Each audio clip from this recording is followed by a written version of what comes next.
परभणीमध्ये LPG पुरवठ्यासाठी राज्यस्तरीय जिल्हास्तरीय समिती, कलेक्टर, एसपी, पुरवठा अधिकाऱ्यांचा अनेकांचा समावेश. गॅस पुरवठा सुरळीत व्हावा यासाठी उपाययोजना केल्या जाणार.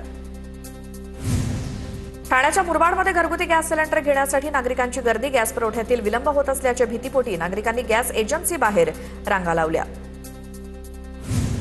छत्रपती संभाजीनगरच्या घाटी रुग्णालयातील कॅन्टीनमध्ये गॅसचा तुटवडा. रुग्णांसाठी जेवण बनवणाऱ्या कॅन्टीनमध्ये गॅस पुरवठा करण्याची मागणी. घाटी रुग्णालय प्रशासनाकडून जिल्हा प्रशासनाला पत्र. छत्रपती संभाजीनगरच्या घाटी रुग्णालयात शिवभोजन केंद्रावरती चुलीवरती स्वयंपाक करण्यास सुरुवात. गॅस संपल्यामुळे 200 लोकांचा चुलीवरती स्वयंपाक. गॅस नसल्यामुळे इतर पदार्थ बंद. पोहे आणि उपमा पदार्थांना प्राधान्य. पुण्यामध्ये निर्यात घटल्यामुळे अंड्यांचे दर घसरले. ओमान तसंच इतर अरब देशांमध्ये भारतातून मोठ्या प्रमाणात अंड्यांची निर्यात होते. मात्र निर्यात बंद असल्यामुळे देशांतर्गत बाजारात अंड्यांचा साठा वाढला. नाशिकच्या येवल्यामध्ये गॅस टंचाईमुळे वृद्धाश्रमात चूल पेटवण्याची वेळ. गॅस सिलेंडरच्या तुटवड्यामुळे शिरसगाव या ठिकाणी सेंग ऋषी वृद्धाश्रम असून या आश्रमामध्ये चुलीवर अन्न शिजवण्यास सुरुवात. शहापूरच्या मुंबई नाशिक महामार्ग लगतच्या हॉटेल व्यावसायिकांवरती हॉटेल बंद करण्याची वेळ. व्यावसायिक सिलेंडर बंद झाल्यामुळे कोळसा आणि लाकडाच्या भट्ट्यांवरती जेवण बनवण्याची वेळ. रायगडच्या हॉटेल्समध्ये चुलीवरती जेवण बनवण्याची वेळ. कमर्शियल गॅसचा पुरवठा पूर्णपणे बंद. अनेक हॉटेल चालकांनी पर्याय म्हणून चुलीवरती जेवण बनवण्यास सुरुवात केली.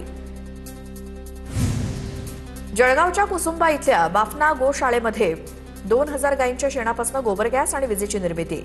गॅससोबतच वीज निर्मितीमुळे गॅस सिलेंडर तुटवड्याचा कुठलाही परिणाम नाही. व्यावसायिक तसंच घरगुती गॅस सिलेंडरच्या पुरवठ्याच्या समस्येवर गोशाळेचा शाश्वत पर्याय.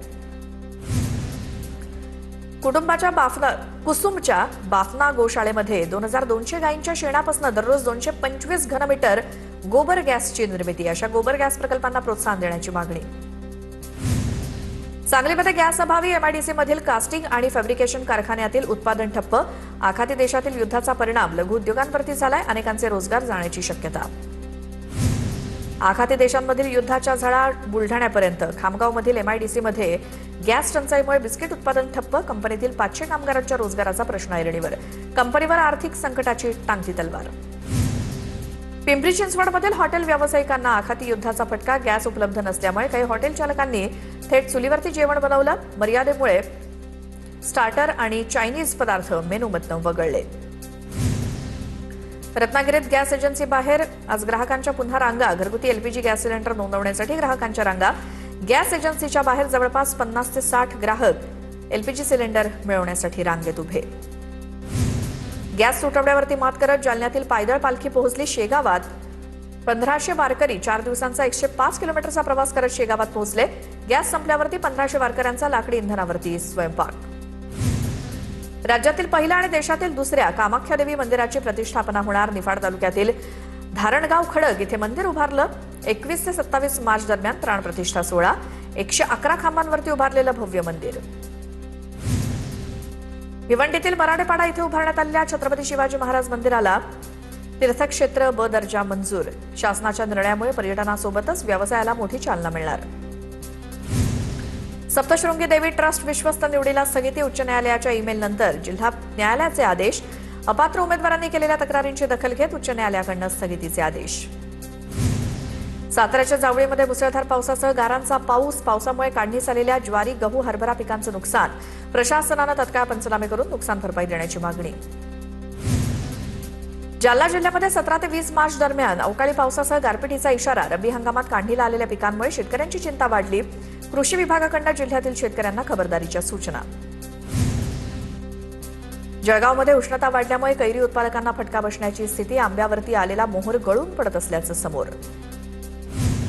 युद्धजन्य परिस्थितीचा श्रीगोंद्यातील द्राक्ष निर्यातीला मोठा फटका. द्राक्षांचे दर 100 रुपयांवरनं थेट 55 रुपयांवर घसरले. शेतकऱ्यांचं 400 कोटींचं नुकसान होण्याची भीती. सरकारनं तातडीनं हस्तक्षेप करण्याची मागणी. नंदुरबार जिल्ह्यात कापसाला हमीभावापेक्षा कमी दर मिळत असल्यामुळे शेतकरी चिंतेत. सीसीआय खरेदीची मुदत आज संपणार. कापसाला योग्य भाव मिळत नसल्यामुळे कापूस साठवणुकीवरती अधिक भर. मुलखेडमध्ये कृषी विभागाच्या मार्गदर्शनाखाली ड्रोनद्वारे फवारणीचा कार्यक्रम. कार्यक्रमाला शेतकऱ्यांनी उत्स्फूर्त प्रतिसाद दिला. आधुनिक यंत्रसामग्रीचा वापर करून शेती सोपी आणि फायदेशीर करा. कृषी अधिकाऱ्यांचं आवाहन. भारतीय समता संघटनेच्या वतीनं बुलढाण्यात अन्नत्याग आंदोलन. वनहक्काप्रमाणे वनजमिनी शेतकऱ्यांना देण्याची प्रमुख मागणी. शासनानं यावेळी देखील आंदोलनाची दखल न घेतल्यास तीव्र स्वरूपाच्या आंदोलनाचा इशारा. राहुल गांधींच्या विरोधात कराडमध्ये आंदोलन. राहुल गांधी आणि काँग्रेस खासदारांनी संसदेच्या पायरीवरती चाय पार्टी केल्याचा आरोप. कराड ढेबेवाडी महामार्गावरती रास्ता रोको करत ठिय्या. राहुल गांधींचा निषेध. नंदुरबारमध्ये देव मोगरा माता मंदिर विकासासाठी वन कायद्याचा अडसर दूर करणार. माजी खासदार डॉक्टर हिनाताई गावित यांचं आश्वासन. आदिवासींचं श्रद्धास्थान देव मोगरा माता मंदिराचं मोठं महत्व. शासन आदेशानंतरही नंदुरबारमधील अनेक शाळा सीसीटीव्ही कॅमेरा विनाच. जिल्हा नियोजन निधी असून देखील शाळांमध्ये कॅमेरे लावण्यात न आल्यामुळे संताप. विद्यार्थ्यांच्या सुरक्षिततेचा प्रश्न ऐरणीवर. स्मार्ट मीटर विरोधात कडेगाव शहरामध्ये नागरिकांचा आक्रोश. सुस्थितीत असलेले जुने मीटर बदलून स्मार्ट मीटर बसवले. महावितरण कार्यालयासमोर घोषणाबाजी करत आंदोलन. अमरावती जिल्ह्यातील पाणी प्रकल्पातील जलसाठ्यात मोठी घट. अप्पर वर्धा धरणातील जलसाठा 57% मेळघाटामध्ये देखील पाणी टंचाईच्या झळा. मेळघाटातील पाणीपुरवठा योजनांमध्ये कोट्यवधींचा भ्रष्टाचार झाल्याचा युवक काँग्रेसचा गंभीर आरोप. कोहाना परिसरासोबतच अनेक गावांमध्ये कामं न करता बिलं काढल्याचा आरोप. कामं पूर्ण न झाल्यास आंदोलनाचा काँग्रेसचा इशारा. मोफत 5 ब्रास रेतीसाठी हिंगोली जिल्ह्यातील घरकुल लाभार्थ्यांकरता रेतीचे 28 घाट आरक्षित. जिल्हाधिकारी राहुल गुप्ता यांची माहिती. घरकुल धारकांनी एजंटला बळी न पडता शासकीय कार्यालयाकडे अर्ज करण्याचं आवाहन. गोंदियाच्या वडेगाव बंध्या इथे जंगली हत्तींचा 4 दिवसांपासून धुमाकूळ. शेतकऱ्यांचा भाजीपाला आणि पाईपलाईन आणि मक्याचं अतोनात नुकसान.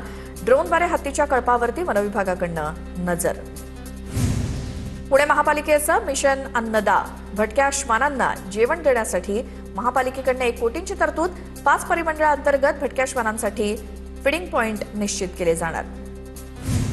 उष्णता वाढल्यामुळे छत्रपती संभाजीनगरातील सिद्धार्थ उद्यानातील वाघ आणि सिंहांना कूलरचा गारवा मिळालाय. दिवसातनं 3 वेळा थंड पाण्यानं प्राण्यांना आंघोळ घातली जाते.